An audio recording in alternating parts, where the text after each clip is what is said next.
April month autism awareness month సందర్భంగా అసలు ఈ రోజుల్లో పిల్లల్లో ఆటిజం అనే సమస్య ఎందుకు అంతగా పెరుగుతోంది, అసలు ఈ సమస్యను గుర్తించడం ఎలాగా, ఏ వయసులో గుర్తించగలరు, ఎలాంటి లక్షణాలతో ప్రజెంట్ అవుతుంటుంది, ఆటిజమ్స్కి ఇతర ప్రాబ్లమ్స్కి ఏమన్నా సంబంధం ఉంటుందా, ఆటిజంలో రకాలు కూడా ఉంటుంటాయా, మరి ట్రీట్మెంట్స్లో స్పీచ్ థెరపీ ఎప్పుడు అవసరం, ఇలాంటి వివరాలన్నీ అందించడానికి talk and learn rehabilitation centre speech therapist and audiologist doctor Prerana Reddy మనతో ఉన్నారు. ఆమెను అడిగి మరిన్ని విషయాలు తెలుసుకుందాం. హలో అండి, welcome to the show. Thank you ma'am. ఇంతకుముందుతో పోలిస్తే స్టాటిస్టిక్స్ ఈ మధ్య పిల్లల్లో మెంటల్ డెవలప్మెంట్ కానీ, ఆటిజం లాంటి సమస్యలు కానీ, ADHD కానీ ఇలాంటివి బాగా పెరిగాయి అని అంటున్నారు. ఎందుకని? స్టాటిస్టిక్స్ మాట్లాడుకుంటే అప్పుడు 1 in 80 ఉండేవి, ఇప్పుడు 1 in 36 వచ్చేసింది కౌంట్. ఎందుకు పెరిగిందంటే ఎన్వైరన్మెంటల్ ఫ్యాక్టర్స్ పెరిగినాయి, సోషల్ ఐసోలేషన్ చాలా పెరిగింది, కోవిడ్ తర్వాత కేసెస్ చాలా ఎక్కువ పెరిగినాయి. And parents are not able to give time, and lot of screens are there in the environment. Also, not just environmental factors, even genetic factors are quite involved anattu. So both environment and genetic factors valla autism anadi chaana perigindi, and post covid number chaana perigindi. And mostly parents interact అవ్వలేకపోవడము, time ఉండలేకపోవడము, and స్క్రీన్స్కి బాగా addict చేయడం, kidney, ఇవన్నీ factors ఉండొచ్చు. Screen time మాత్రం ఇంత ముందుతో పోలిస్తే పిల్లల్లో చాలా ఎక్కువైపోయింది. అంటే ఈ కోవిడ్ టైంలో అలవాటు అయిపోయింది, అది కంటిన్యూ అయిపోతుంది. అది కూడా దాంతోపాటు ఎలా అంటే, ఇది వరకు మన పేరెంటింగ్ స్టైల్ ఇండియాలో చైల్డ్ ఏడుస్తే మనం ఊరుకునే వాళ్ళం. It's okay, let the child cry అని వదిలేసేయి, ఏడుస్తే ఏడవని అని ఉండేవాళ్ళం. ఇప్పుడు పేరెంటింగ్ స్టైల్స్ ఎలా మేము చూస్తున్నాం అంటే, 1 minute చైల్డ్ ఏడవంగానే ఇమీడియట్ గ్రాటిఫై చేయాలి కిడ్నీ, ఇమీడియట్ గా ఏదో ఒక అందించాలి కిడ్నీ. అండ్ ఎవరు ఏడ్పించినా, కిడ్నీ ఏడ్పించినా సరే, కిడ్నీ ఏడ్చినా సరే వెంటనే ఏదో ఒక సొల్యూషన్ ఇచ్చేసేయాలి. తినిపియాలి అంటే ఇది వరకు అమ్మ చేతిలో ముద్ద పెట్టుకొని చందమామ ఇది చూడమ్మా, వేరే చూడమ్మా అని చెప్పి చూపించేది. కానీ ఇప్పుడు అట్లా కాదు. ఎట్లా అయిపోతుందంటే 5 minutes లో kid తినేసేయాలి. I have to go back to the call, so 5 minutes లో కిడ్ తినేసేయాలి. స్క్రీన్ పెట్టేయడం, అండ్ స్క్రీన్ పెట్టాక అక్కడ తినిపించడంతో అయిపోదు, మళ్ళీ ఎక్కడ కక్కేస్తాడు, మళ్ళీ ఇంకొకసారి ఎట్లా ఫీడింగ్ చేయాలని చెప్పి అది కంటిన్యూ అవుతుంది. సో అలా అని చెప్పి చైల్డ్ కి మనం అలవాటు అయిపోతుంది స్క్రీన్. తర్వాత మనం కిడ్ దగ్గర వచ్చి మనం ఇంటరాక్ట్ అవ్వాలనుకున్న కిడ్ కి screen is more preferable than you. కరెక్టే. And that's what is becoming the problem. ఈ ఆటిజం కానీ, ADHD కానీ, ఇంకెన్నో రకాల సమస్యలు ఉన్నాయి, డిస్లెక్సీ అని రకరకాలు ఉంటాయి కదండి. ఇవన్నీ అంటే ఆ ఫీటస్ గ్రోత్ అప్పుడే వచ్చే అబ్నార్మాలిటీసా, పుట్టాక ఫస్ట్ 1 or 2 years తర్వాత డెవలప్ అయ్యే అబ్నార్మాలిటీసా? ఇది ఒక controversial question actually, because most autism కానీ, ADHD కానీ మోస్ట్ కి ఒక డెఫినెట్ కాజ్ లేదు. మోస్ట్లీ ఇడియోపెథిక్, ఏదైనా జెనెటిక్ కండిషన్ తో వస్తే తప్ప, అది కూడా వెరీ రేర్ కేసెస్ లో most of these conditions are idiopathic. So ఇది ఫీటస్ లో వచ్చినప్పుడే మనకు తెలిసిపోతే బాగుంటది. డౌన్ సిండ్రోమ్ లాగా, down syndrome is only disorder where you can tell ఒక ఎక్స్ట్రా క్రోమోజోమ్ చైల్డ్ బర్త్ లో ఉంటది కాబట్టి అది స్కానింగ్ లో తెలిసిపోతుంది తప్ప, డిస్లెక్సియా కానీ, ఆటిజం కానీ, ADHD కానీ ప్రీఫీటల్ పీరియడ్ లో మనకు తెలియదు. And ఇది డెవలప్మెంట్ పీరియడ్ లో. And what from our understanding autism is generally at birth, మనకు బర్త్ నుంచే ఉంటది. కానీ అంటిల్ 15-18 months ఆఫ్ ఏజ్ ఏమవుతుందంటే చైల్డ్ కి సెన్సరీ రిక్వైర్మెంట్స్ కానీ, స్పీచ్ రిక్వైర్మెంట్స్ కానీ ఎక్కువ ఉండవు. అండ్ కిడ్ కొంచెం ఐ కాంటాక్ట్ ఇచ్చిన కిడ్ తో కొంచెం తక్కువ ప్లేఫుల్ ఉన్న పేరెంట్స్ కి డిఫరెన్స్ తెలియదు. ఇప్పుడు నేను ఒక 100 kids విత్ ఆటిజం చూసానంటే ఒక కిడ్ లెస్ ప్లేఫుల్ ఉన్నాడు, లెస్ ఐ కాంటాక్ట్ ఇస్తున్నాడు as a baby, less interactive ఉన్నాడు యాజ్ అ బేబీ అంటే నేను గమనించగలుగుతాను. ప్లే చేసేటప్పుడు చిన్న బేబీ ఐ కాంటాక్ట్ ఇవ్వట్లేదు, అలర్ట్ ఉండట్లేదు అంటే మేము చెప్పగలుగుతామేమో కానీ కామన్ పేరెంట్స్ చెప్పలేరు. ఫస్ట్ చైల్డ్ ఉండొచ్చు, second child, they won't be able to compare because తెలియదు కదా. వెరీ సైన్స్, మైల్డ్ సైన్స్ ఎట్లా చూడాలో తెలియదు కదా. అది యంగ్ పీరియడ్ లో వాళ్ళు ఏమనుకుంటారు, చైల్డ్ క్రాంకీ ఉన్నారు అనుకుంటారు, నిద్ర వస్తుంది అనుకుంటాం. చిన్న బేబీస్ ని మనం జడ్జ్ చేయడానికి ఉండదు. సో మేమేమంటామంటే 18 months ఆఫ్ ఏజ్ వరకు ఒకవేళ మీకు చైల్డ్ లెస్ ఇంటరాక్టివ్ ఉండడము, ఐ కాంటాక్ట్ తక్కువ ఇవ్వడము, పిలిస్తే ఊరికే పలకకపోవడము, ఒక 10 times పిలిస్తే 2 సార్లు పలకడము, అది కూడా బై ఛాన్స్ గా పలకడం, వినిపిస్తుంది చైల్డ్ కి, అది వీళ్ళు క్లియర్ గా అర్థమవుతుంది. ఎందుకంటే ఫోన్ సౌండ్ పెట్టగానే ఊరుకొస్తారు, బట్ పేరు పిలవంగానే గుర్తుపట్టకపోవడం, ఏమైనా చిన్న చిన్న పనులు 18 months వరకు అది అక్కడ పెట్టిరా, అక్కడ నుంచి తీసుకుంటారా అంటే చిన్న చిన్న పనులు చేయాలి కదా. సో ఈ చిన్న చిన్న పనులు చేయకపోవడము, బ్యాబ్లింగ్, బాబా బాబా బూజుడు ఇట్లా బాబా బాబా మమ్మ మమ్మ, ఇవన్నీ చిన్న చిన్న బ్యాబ్లింగ్స్ చేయాలి. 9 months నుంచి స్టార్ట్ చేయాలి. By 1 year of age single word వచ్చేయాలి. అమ్మని చూసి అమ్మని చెప్పడము, నాన్నని చూసి నాన్న అనడం అది రియల్ వర్డ్. పేరెంట్స్ ఏం చేసుకుంటారంటే ఈ చిన్న బ్యాబ్లింగ్ ఉందనుకోండి, బాబా మమ్మమ్మ, వీటినే వర్డ్స్ అనుకుంటారు. అదే వాడు నాన్న అన్నాడు, అమ్మ అన్నాడు, కానీ అమ్మని చూసి అమ్మ అన్నాడా, అదే రియల్ వర్డ్. సో ఇది బై 1 year of age అమ్మ అనేది వచ్చేయడము, ఇది క్లియర్ గా అవుతుందిలే చూసుకోవాలి. పేరెంట్స్ ఇది కూడా కంప్లైంట్ చేయడం వింటూ ఉంటామండి. మా బాబు 2nd, 3rd year వరకు నార్మల్ గానే ఉన్నారు, ఆల్ ఆఫ్ ఎ సడన్ కొంచెం డిఫరెంట్ గా బిహేవ్ చేస్తున్నారు అనేది, అంటే అలా కూడా ఉంటది. 18 months of age లో చాలా పేరెంట్స్ రిపోర్ట్ చేయడం అనేది 18 months of age తర్వాత they have seen regression in speech అంటారు. Now we really don't know whether it was regression or whether it was just meaningless words which parent thought as words. But I also see parents who tell me that yes ma'am, regression ఉండేది. అంటే videos చూపిస్తారు, వాడు ఈ word చెప్పాడు, ఇట్లా చెప్పాడు, ఇట్లా point చేశాడు, ఇప్పుడు లేదు. ఎస్, రిగ్రెషన్ కూడా మేము చూస్తాం, కొన్ని సార్లు ఆటిజం రిగ్రెషన్ కూడా చూస్తాం. ఎగ్జాక్ట్ గా ఆటిజం అంటే మీరు ఏమని డిఫైన్ చేస్తారు? ఆటిజం ఒక న్యూరో డెవలప్మెంటల్ డిజార్డర్ అన్నట్టు. ఓకే, ఇది డెవలప్మెంట్ అయినప్పుడు ఒక న్యూరోపతిక్ డిజార్డర్ అనుకోవచ్చు. సో ఈ న్యూరో డెవలప్మెంటల్ డిజార్డర్ కి మనం డిఫైన్ చేయాలంటే మూడు ఆస్పెక్ట్స్ లో మనం మేజర్ గా వీళ్ళు సైన్స్ ఎట్లా డిసైడ్ చేయాలి అంటే, ఆటిజం లో ఈ పిల్లలకి కమ్యూనికేషన్ ఇబ్బంది ఉంటుంది. ఆటిజం పిల్లలకి వీళ్ళకి సెన్సరీ సెన్సిటివిటీస్ ఉంటాయి. అంటే పెద్ద లైట్ వస్తే ఇట్లా చెవులు ఐస్ బంద్ చేసుకోవచ్చు, పెద్ద సౌండ్ వస్తే చెవులు మూసుకోవచ్చు. సో ఈ సెన్సరీ సెన్సిటివిటీస్ ఉంటాయి. వెరీ లిమిటెడ్ ఇంట్రెస్ట్ ఉంటాయి వీళ్ళకి. కొంతమందికి జస్ట్ నంబర్ ఆల్ఫాబెట్ అబ్సెషన్, ఇంకా అవి వెరీ లిమిటెడ్ ఇంట్రెస్ట్ ఉంటాయి. ఇంకొకటి బాగా రెపిటేటివ్ బిహేవియర్స్ అనేవి మేము చూస్తాం, RRBS అంటాం మేము వాటిని. సో ఈ రెపిటేటివ్ బిహేవియర్స్ ఉండొచ్చు, ఫ్లాపింగ్ ఉండొచ్చు, జంపింగ్ ఉండొచ్చు, running from one place to another ఉండొచ్చు, స్పిన్నింగ్ అరౌండ్ ఆబ్జెక్ట్ సెల్ఫ్ ఉండొచ్చు, స్పిన్నింగ్ అరౌండ్ ఆబ్జెక్ట్స్ ని స్పిన్ చేసుకుంటూ అబ్జర్వ్ చేయడం ఉండొచ్చు. సో ఇవన్నీ బిహేవియర్స్, ఈ 4 categories లో ఏమైనా బిహేవియర్స్ కనిపిస్తే that is autistic feature. And autism is a spectrum. Very mild ఉన్నోడు కూడా సేమ్ స్పెక్ట్రమ్ లో ఉన్నారు కిడ్, వెరీ సివియర్ ఉన్న కిడ్ కూడా సేమ్ స్పెక్ట్రమ్ లో ఉంటాడు kid. So it is like, so parents చాలా సార్లు కన్ఫ్యూజ్ అయిపోతారు. మా కిడ్ మీరు చెప్పినట్టు బాగా అంత హైపర్ లేడు, కొన్ని మాట్లాడతాడు అంటే they think their child is not autistic, which is not true. Even if your child has some features, the child still needs support. The child needs therapy to overcome it and to become better. అంటే autism ని నిర్ధారించే పరీక్షలు ఏంటంటే, autism కి diagnostic అంటే mostly it is very behavioural. There is no blood test for autism.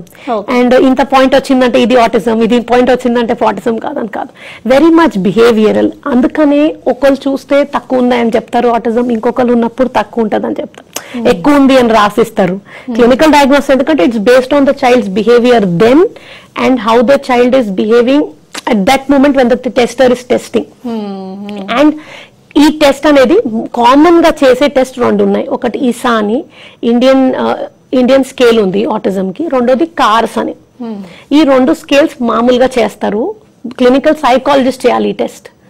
Rehabilitation psychologist అన్న clinical psychology 2 టెస్ట్లు చేయాలి for checking whether the child has symptoms for autism or not. ఇప్పుడు these test are sometimes parent questionnaire along with observation. So for a parent who tells everything is there, the test may not be completely reliable. Correct. Yeah. So parents just a number ni చూసి confuse అయిపోవద్దు. చాలా సార్లు మేము ఏం చూస్తామంటే ఆ number 23, మా child 23 వచ్చాడు, that means he's non autistic, but the child still need support అని వాళ్ళు రికగ్నైజ్ చేయాలి. సో ప్రాబ్లమ్ ని క్లియర్ గా గుర్తుపట్టాలి parents, rather than thinking that ఆ నంబర్ లేదంటే ప్రాబ్లం లేదని అనుకోవద్దు. ఇది ఒక బ్లడ్ టెస్ట్ లాగా కాదు. అంటే మాక్సిమం ఏ ఏజ్ లో పికప్ చేస్తూ ఉంటారండి? యాజ్ ఎర్లీ యాజ్ 18 months మనం డయాగ్నోస్ చేయాలి. ఆటిజం చేయగలుగుతాం మనం 18 months. పేరెంట్స్ ఎంత తొందరగా డయాగ్నోస్ చేస్తే అంత మంచి ఎర్లీ ఇంటర్వెన్షన్ మనం ఇవ్వగలుగుతాం. So below 2 years of age మనం మేము పిలిచే పీరియడ్ ని ఎర్లీ ఇంటర్వెన్షన్ పీరియడ్ అని అంటాం. సో ఈ ఎర్లీ ఇంటర్వెన్షన్ పీరియడ్ లో చైల్డ్ కి ఏ ఇబ్బంది ఉన్నా మనం ఈజీగా సపోర్ట్ చేయొచ్చు. సో ఆటిజం కి 3-4 రకాల థెరపీలు అవసరం. ఆక్యుపేషనల్ థెరపీ వాళ్ళ సెన్సరీ డిఫికల్టీస్ కి అవసరం, స్పీచ్ థెరపీ వాళ్ళ కమ్యూనికేషన్ డిఫికల్టీస్ కి అవసరం, బిహేవియర్ థెరపీ వాళ్ళ కాగ్నిషన్, దాంతో పాటు వాళ్ళ బిహేవియర్ మాలడాప్టివ్ బిహేవియర్స్ ని తగ్గించడానికి అవసరం. కాగ్నిషన్ పెంచడానికి, బిహేవియర్స్ తగ్గించడానికి బిహేవియర్ థెరపీ అవసరం. స్పెషల్ ఎడ్యుకేషన్ అకాడమిక్ గా బాగా చేయడానికి వాళ్ళకి అవసరం. సో ఇవన్నీ థెరపీస్ మనకు అవసరం ఆటిజం కి. ఎర్లీ ఇంటర్వెన్షన్ చేస్తే ఏమవుతుందంటే the time duration of the therapies as well as the improvement that we see in the children is way ahead. మీ దగ్గరకు వచ్చే వాళ్ళు బిలో 2 years అట్లీస్ట్ 18 months కాదు 2 years బిఫోర్ రావడం కామనేనా? ఎవరికి వాళ్ళ పేరెంట్స్ మా కిడ్ నార్మలేలే కొంచెం లేట్గా వస్తున్నాయి ఏమో మాటలు, ఇదంతా పెద్దగా అబ్నార్మాలిటీ ఏం కాదని అసలు యాక్సెప్టెన్స్ ఉండకపోవచ్చండి. ఆ యాక్సెప్టెన్స్ లేదు. అంటే ఈ మధ్య ట్రెండ్ మేము ఏం చూస్తున్నాం అంటే 2 to 3 years మధ్యలో వస్తున్నారు parents. It is because autism పెరిగింది నంబర్, సో అవేర్నెస్ కొంచెం పెరిగింది. అంటే ఇంకా చాలా అవేర్నెస్ రావాలి పేరెంట్స్ లో, గ్రాండ్ పేరెంట్స్ లో అవేర్నెస్ ఎక్కువ రావాలి పేరెంట్స్ కన్నా ఎక్కువ. బికాస్ వాళ్ళ వల్ల చాలా వరకు థెరపీస్ ఆపేస్తారు చాలా సార్లు. ప్రాబ్లం తగ్గిపోయిందని లేదా ప్రాబ్లం లేదని వాళ్ళు అనుకోవడము, కొంచెం థెరపీతో ఇంప్రూవ్మెంట్ రాగానే చాలా వాడు బాగా ఇప్పుడు స్కూల్కి వెళ్తే ప్రాబ్లం మొత్తం సాల్వ్ అయిపోతుంది అనడము. సో ఇది చాలా కామన్. సో మనం చేయడం కూడా అవేర్నెస్ కోసమే మాట్లాడుతున్నాం ఈరోజు. బట్ 2 years నుంచి 18 months చాలా తక్కువ, మీరు చెప్పినట్టు చాలా తక్కువ. నా క్లినిక్ లో 200-300 పేషెంట్స్ ఉంటే చిల్డ్రన్ ఉంటే ఒక 3 children ఉన్నారు under 18 months of age. 2 to 3 years ఉన్నారు, ఒక 20 to 30% ఉన్నారు. That they are between 2 to 3 years of age. 3.5 వరకు ఉన్నారు. 3.5 నుంచి 6 ఇస్ మై మేజర్ సెగ్మెంట్. అప్పుడు అనుకుంటారు మోస్ట్లీ ఈ మధ్య ప్లే స్కూల్ కి పంపిస్తున్నారు. మా దగ్గరకు వచ్చే ముందు గమనిస్తారు దట్ ఇది కొంచెం డిఫరెంట్ గా ఉన్నాడు కిడ్, మనం చెప్పిన మాట వినట్లేదు, అల్లరల్లరిగా ఉన్నాడు కిడ్ అని అనుకుంటారు. కానీ స్కూల్ కి పంపించి ట్రై చేద్దాం అనుకుంటారు. స్కూల్ అనేది రిజెక్షన్ చేస్తే, స్కూల్లో కూర్చుంటలేడు, అస్సలు మా మాట వినట్లేదు, అస్సలు బాగాలేదు అని స్కూల్ చెప్తే అప్పుడు ఒక థెరపీ సెంటర్ డాక్టర్ని కన్సల్ట్ అయ్యి థెరపీ దగ్గర రావడం అనేది జరుగుతుంది. మరి ఆటిజం అనేది ఎప్పుడు హైపర్ యాక్టివ్ గా ఉంటుంటారా ఆటిస్టిక్ చైల్డ్? ఫర్ ఎగ్జాంపుల్ ఒక ఆటిస్టిక్ కి ఈ లైట్ అనేది చాలా ఎక్కువ అనుకోండి మ్యామ్. ఇప్పుడు వాడు ఆ లైట్ ని అవాయిడ్ చేయాలి అనుకుంటే వాడు ఒక ప్లేస్ లో he's hiding for a place which has less light. Correct. వాడు ఒక ప్లేస్ లో కూర్చుంటే కూర్చోలేకపోతున్నాడు, సో హీ విల్ ఫిజిట్. ఇది కూడా ఫిజిటింగ్ సరిపోకపోతే రాక్ చేస్తాడు. రాక్ చేయడం కూడా సరిపోకపోతే he will run from one corner to another corner. Restless గా ఉంటాడు. వాడికి ఆ సెన్సరీ రిక్వైర్మెంట్ ఉంది. మనకి ఎలాగా కాలు మీద ఇట్లా కూర్చుంటే ఇట్లా రబ్ చేసుకోవడం ఒక సెన్సరీ రిక్వైర్మెంట్, మనం కంగారు అయిపోతే లేకపోతే కాలు ఊపుకోవడం ఎలానో వాళ్ళకి ఆ సెన్సరీ రిక్వైర్మెంట్ ఉంది. అది మనం తిండి లెక్క అది కూడా ఫుల్ఫిల్ చేయాలి వాళ్ళకి. ఆటిజము ADHD అంటారు, దానికి ఏమైనా సంబంధం ఉంటుందా? ఆటిజం వేరు, ADHD వేరు. Autism is generally developmentally seen with ADHD, hyperactivity, attention తక్కువ ఉండడము. ఆటిజం లో ఎలా అంటే అటెన్షన్, ఐ కాంటాక్ట్ అని తక్కువ, దీనిలో స్పీచ్ కొంచెం డెవలప్ అవుతుంది కానీ హైయర్ లాంగ్వేజ్ కి వెళ్ళదు. ADHD పిల్లల్లో, ఆటిజం పిల్లల్లో అసలు స్పీచ్ డెవలప్మెంట్ అనేది చాలా కష్టం అవుతుంది వీళ్ళకి. ఆటిస్టిక్ కిడ్స్ లో బాగా రెపిటేటివ్ బిహేవియర్స్ ఉంటాయి. ADHD పిల్లల్లో అంత రెపిటేటివ్ బిహేవియర్స్ ఉండకపోవచ్చు. ఈ ఆటిజం అనేది తీసుకుంటే మీరు 3.5 to 6 years అంటే ఎప్పుడైతే ప్లే స్కూల్లో వేయబోతారో అప్పుడు ఇంకా ఆలోచించడం మొదలు పెడతారు. ఈ స్కూల్కి వెళ్తారా వెళ్ళరా, స్కూల్లో కూర్చుంటాడా లేదా అని. అప్పుడు సీరియస్ గా తీసుకొని ఇప్పుడు థెరపీస్ తీసుకోవాలి ఇప్పుడు అని అప్పుడు ఆ థాట్ సీరియస్ గా వస్తుంది పేరెంట్స్ కి. ఇది ఏజ్ తో ఎప్పుడైనా ఓవర్కమ్ అయ్యే అవకాశం ఉంటుందా? లేదు మ్యామ్. ఆటిజం ఒక కండిషన్, ఇది ఒక డిజార్డర్ కాదు. ఫీవర్ మెడిసిన్ నేను వేసానా ఫీవర్ తగ్గిపోయిందా అని కాదు, నంబర్ పెరిగిందని మాత్రం అన్న ఇది ఒక సాల్వ్ అయిపోతుందని కాదు. దీనికి కాన్స్టెంట్ థెరపీస్ తీసుకోవాలి, పేరెంట్స్ కంటిన్యూస్ గా సపోర్ట్ తీసుకోవాలి. అందుకని ఎంత తొందరగా డయాగ్నోస్ చేస్తే అంత తొందరగా బెనిఫిట్ ఉంటుందని మేము చెప్తాం. ఎప్పుడైనా మీరు అంటే ఇంతమంది పిల్లల్ని చూస్తున్నారు కదా, మీ ట్రీట్మెంట్స్ తో వాళ్ళు క్వైట్ నార్మల్ కావడం కూడా చూస్తుంటారు? ఎస్ మ్యామ్, చూస్తాం. కానీ దానికి రెగ్యులర్ థెరపీస్, పేరెంట్స్ చాలా బాగా హార్డ్ వర్క్ చేయడం. లిటరలీ చాలా మంది మదర్స్ ఒక 2-3 years ఆఫ్ థెరపీకి వచ్చిన టైంలో ఫుల్ గా చైల్డ్ కి డెడికేట్ అయిపోయి ఫుల్ గా వర్క్ చేసి చైల్డ్ మీద బాగా ఎవ్రీడే థెరపీకి తీసుకొచ్చి వాళ్ళ ఇంటికి వెళ్ళి వర్క్ చేసి ఇవన్నీ చేస్తే చాలా ఇంప్రూవ్మెంట్ ఉంటుంది. స్పీచ్ థెరపీ ఇలాంటివన్నీ అంటే ఆడియాలజీ కానీ ఇవన్నీ ఎప్పుడు చేస్తారు మీరు? బేసిక్లీ ఫస్ట్ ఆటిస్టిక్ చైల్డ్ కి వచ్చినప్పుడు అన్ని థెరపీస్ సైమల్టేనియస్ గానే చేయాలి మ్యామ్. ఒకటి చేసిన తర్వాత ఇంకో థెరపీ చేయడం అది కూడా ఒక మిత్. చాలా మంది పేరెంట్స్ ఏమనుకుంటారు అంటే ఆక్యుపేషనల్ థెరపీ అయినా కానీ లేదా బిహేవియర్ థెరపీ అవగానే నా చైల్డ్ కుదురుగా కూర్చుంటాడు అప్పుడు స్పీచ్ థెరపీ స్టార్ట్ చేస్తా అని అనుకుంటారు. అదొక పెద్ద మిత్.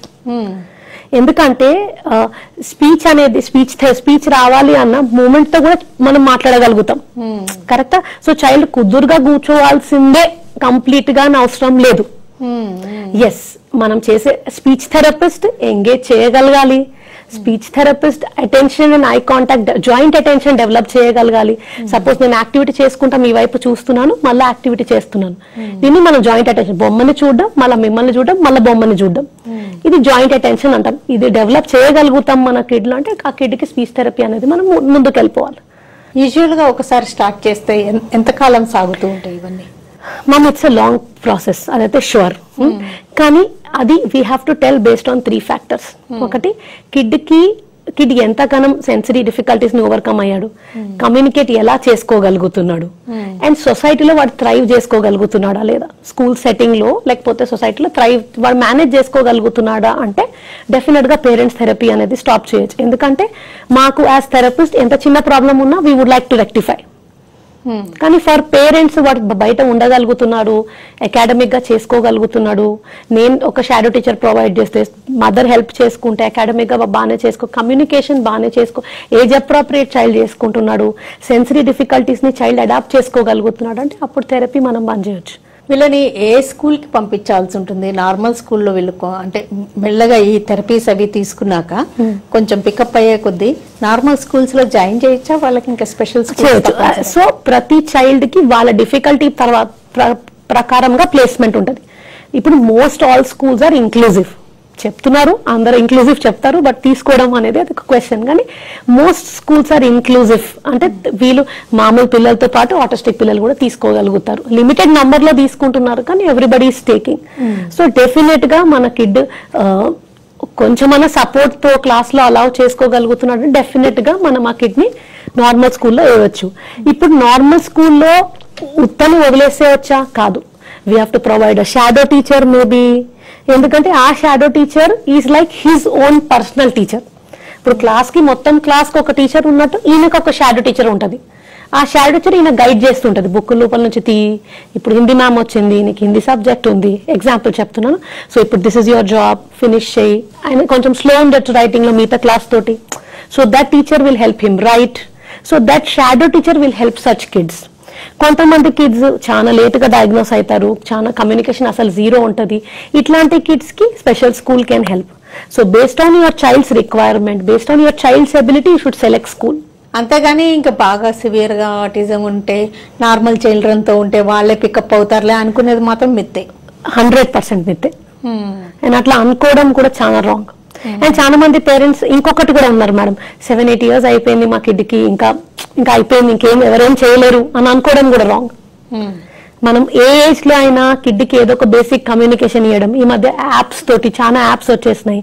సో యాప్స్ తోటి మనం కమ్యూనికేషన్ నేర్పించవచ్చు. వాడు మాట్లాడలేకపోవచ్చు కానీ కమ్యూనికేషన్ ఇస్ ద గోల్ కదా. పేరెంట్స్ ఈ మధ్య ఎలా అంటే, మా కిడ్ పెద్దగా ఉన్నాడు, మీరు మంచి స్పీచ్ థెరపిస్ట్, మీరు స్పీచ్ నేర్పియాలి నా కిడ్కి అంటారు. కిడ్ ఏజ్ వచ్చేసి 8 years 9 years, వాడికి స్పీచ్ వచ్చే కెపాసిటీ ఉండకపోవచ్చు. సో ఈ పాయింట్ కి వచ్చేసి పేరెంట్స్ ఏం రియలైజ్ చేయాలంటే, ఆ ఏజ్ లో communication is more important than speech. వాడికి ఏం జరుగుతుంది మనసులో, బ్రెయిన్ లో, వాడు అది కమ్యూనికేట్ చేసినా చాలా గ్రేట్ మనకు. అండ్ అది కూడా చైల్డ్ కి ఫ్రస్ట్రేషన్ తీసేస్తుంది, ప్రాబ్లమ్స్ తీసేస్తుంది. చైల్డ్ ఫ్రీగా వాడికి ఏం కావాల్సిందో కమ్యూనికేట్ చేస్తే బిహేవియర్స్ కూడా తగ్గిపోతాయి. ఇప్పుడు నాకు ఆ పెన్ కావాలి, మీకు నేను చెప్పలేకపోతాను, నేను ఏం చేస్తాను, మీ దగ్గర నుంచి గుంజుకుంటాను. ఆ గుంజుకోవడానికి మీరేమంటారు, దీనికి బిహేవియర్స్ ఉన్నాయి అంటారు. ఓకేనా? ఇప్పుడు మదర్ ఏం చేస్తుంది, వాడికి మురుకులు ఇష్టం, వాడు అన్ని తినేస్తాడు అని చెప్పి దూరం పెడుతుంది. వాడికి ఛాన్స్ దొరికినప్పుడు తోసేసి ఆ మురుకు డబ్బా తీసుకోవడానికి పోతాడు. మా వాడు పించింగ్, ఇంకొకటి బయట తీసుకెళ్లాలంటే వాడికి అక్కడ బయట పోవాలని ఇష్టం ఉండదు, గుంజి తీసుకెళ్తూ ఉంటారు. అప్పుడు కిడ్ ఏం చేస్తాడు, కొరుకుతాడు. సో ఇవన్నీ ఎందుకు జరుగుతున్నాయి కిడ్కి, పెద్ద కిడ్కి? కమ్యూనికేషన్ వలన, బిహేవియర్ వలన? కమ్యూనికేషన్ వల్ల. సో ఈ పాయింట్ పేరెంట్స్ అర్థం చేసుకోవాలి. దట్ నేను కమ్యూనికేట్ చేసుకోలేకపోయినా మీకు ఎట్లా చెప్పాలో నాకు తెలియలేదు, నేను ఆ ఎక్స్ట్రీమ్ కి పోకపోతే మీకు అర్థం కాదు. ఆటిజం ఉన్న వాళ్ళ పిల్లలు కూడా అంటే వాళ్ళ ఈటింగ్ హ్యాబిట్స్ కూడా రిపిటేటివ్ గా ఉంటాయి కదండి. అవే తింటాడు, అవి లేకపోతే రెస్ట్లెస్ గా అవుతాడు అని చెప్పడం కూడా వింటుంటాం కదా. ఆటిస్టిక్ పిల్లలకి అన్ని స్పెసిఫిక్ ఇంట్రెస్ట్ ఉంటాయి కదమ్మా. సో వీళ్ళకి సెన్సరీ డిఫికల్టీస్ వల్ల కొన్నిసార్లు ఫుడ్ అనేది ప్రెఫరెన్స్ గా అయిపోతుంది. అన్ని తినరు, స్మెల్ చేసే తింటారు, లేకపోతే ఆ షేప్ ఆ సైజ్ లేకపోతే తినరు, అండ్ వీళ్ళకి ఓరోమోటా డిఫికల్టీస్ కూడా ఉంటాయి. సో స్ట్రెంగ్త్ ఉండదు ఈ పిల్లలకి, అది పేరెంట్స్ తెలుసుకోలేరు. అయితే వాళ్ళు బాగా చారన్నం ఒకటే కలుపుకొని మింగేయగలుగుతాడు, కానీ చూయింగ్ అనేది బాగా స్ట్రాంగ్ ఉండదు. కాబట్టి పేరెంట్స్ మామూలుగా చెప్తారు కూర అన్నం తినడు, చారన్నం అనేది ఒకటే తింటాడు అండ్ వెరీ లిమిటెడ్ ఫుడ్ తింటాడు అని చాలా మంది పేరెంట్స్ అంటారు. అండ్ పేరెంట్స్ ఇది కూడా అంటారు, బింగో మాత్రం తినేస్తాడు, అన్నం తిన్నప్పుడు వరకే రాదు. సో ఓరోమోటార్ స్కిల్స్ లేవు కాబట్టి ఇది మనం చూస్తాం కిడ్లో. స్వీట్స్ కి ఎక్కువగా టెంప్ట్ అవడం, చాక్లెట్స్ ఇలాంటి ఎక్కువ తినడం, ఇవి కూడా గమనిస్తుంటారా? బేసిక్ గా ఏ కిడ్ అయినా, నార్మల్ కిడ్స్ అయినా జంక్ ఫుడ్ ఎవరైనా ఇష్టపడతారు. బట్ ఈ కిడ్స్ కి పేరెంట్స్ ఎక్కడ హైపర్ అయిపోతారని స్వీట్స్ చాలా దాచి పెడుతుంటారు. స్వీట్స్ కనిపిస్తే ఇంకా మాయమే. ఆన్ ది హోల్ ఫైనల్ గా మీరేం చెప్పాలనుకుంటున్నారు? నేనేం చెప్పాలనుకుంటున్నాను అంటే, ఆటిజం ఒక కండిషన్, ఇది ఒక డిజార్డర్ కాదు. సో ఈ రోజుకి రేపటికి సాల్వ్ అయిపోతుంది, మన కిడ్ ఓవర్కమ్ అయిపోతాడు అనుకోవద్దు. యాజ్ ఎర్లీ యాజ్ మీరు లక్షణాలు చూస్తున్నారు, మనం ఎలాగా పాకుతున్నాం టైంకి అనేది చూస్తున్నాం, అలానే sensory as well as speech mile stones బాగా చూసుకోవాలి. అండ్ స్పీచ్ ఒకవేళ ఏజ్ అప్రోప్రియేట్ డెవలప్ కాకపోతే దానికి మనం థెరపీ మాత్రం బాగా ఫాస్ట్గా స్టార్ట్ చేయాలి. అండ్ మన తాతకి లేట్ వచ్చినాయి, మన హస్బెండ్కి లేట్ వచ్చినాయి, వాళ్ళ డాడీకి లేట్ వచ్చినాయి, వాళ్ళ మమ్మీకి లేట్ వచ్చినాయి అని మాత్రం అనుకోవద్దు. So we should consider that and not consider what happened in the past for today. ఓకేనండి డాక్టర్ ప్రేరణారెడ్డి గారు, ఆటిజం అంటే ఏంటి, అసలు పిల్లల్లో ఈ లక్షణాలు ఎలా ఉంటాయి, ఏ ఏజ్లో తల్లిదండ్రులు గుర్తించగలరు, ఎంత ఎర్లీగా గుర్తిస్తే అంత మంచిదంటూ, ఎర్లీగా గుర్తిస్తే వాళ్ళ నార్మల్ చైల్డ్గా కూడా మార్చచ్చు అంటూ, అండ్ మీ స్పీచ్ థెరపీ గురించి అండ్ వాటి ఇంపార్టెన్స్ గురించి, ఈ ట్రీట్మెంట్ ఆప్షన్స్ గురించి వివరాలు అందించినందుకు థ్యాంక్స్ అలాట్.